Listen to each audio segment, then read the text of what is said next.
ہم جو لوگ ہیں نا، سر پہ پگڑی بھی ہے، چہرے پہ داڑھی بھی ہے، ٹخنے بھی ننگے رکھ لیتے ہیں، نمازیں بھی پڑھتے ہیں، لیکن واٹس ایپ اور سوشل میڈیا پہ ایسی بے شمار ویڈیوز دیکھتے ہیں جن کو دیکھے بغیر ہمارا گزارا ہو سکتا ہے۔ اب ایک ویڈیو آئی چند دن پہلے اور مجھے بے شمار جگہ سے آئی، الحمدللہ میں نے ابھی تک نہیں دیکھی۔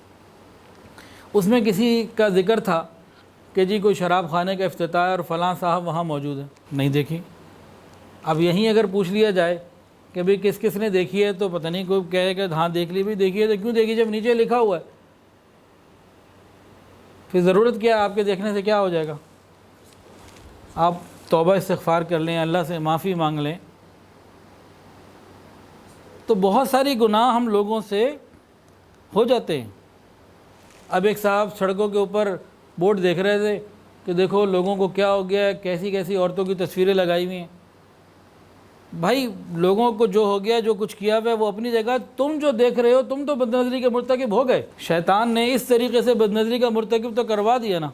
ایک صاحب بازار میں جا رہے، میں مثال دے رہا ہوں سمجھانے کے لیے، بازار میں جا رہے، دیکھو عورتیں کیسا لباس پہنتی ہیں، کوئی پہننے کا لباس ہے۔ اب یہ جو تبصرہ کر رہا ہے عورتوں کے لباس کو دیکھ کر، یہ برائی کو تو دیکھ رہا ہے، نامحرم کو تو دیکھ رہا ہے، نامحرم کے دیکھنے کا مرتکب تو ہو رہا ہے نا، یہ گناہ تو اس کو مل رہا ہے۔ تو ہم اس سے بھی اپنے آپ کو بچانے کی فکر کریں۔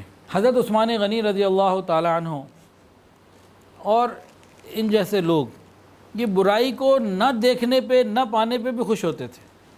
ایک دفعہ بیٹھے ہوئے تھے، اطلاع ملی کہ فلانی جگہ کوئی برائی ہو رہی ہے، تو جانا ہوا تو گئے، دیکھا کہ جو لوگ تھے اپنا جو انہوں نے کرنا کرانا تھا کر کرا کے چلے گئے۔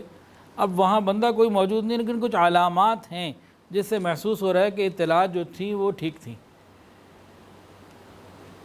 اب حضرت عثمان غنی رضی اللہ تعالیٰ نے ساری چیزوں کو دیکھنے کے بعد کہنے لگے اللہ کا شکر ہے ہم نے برائی کو آنکھوں سے نہیں دیکھا، ہوتے ہوئے نہیں دیکھا۔ ویڈیو کے نیچے سبسکرائب کے بٹن پہ کلک کریں، بیل کے آئیکن پہ کلک کیجئے تاکہ ہر نئی ویڈیو کی نوٹیفیکیشن آپ کو مل جائے۔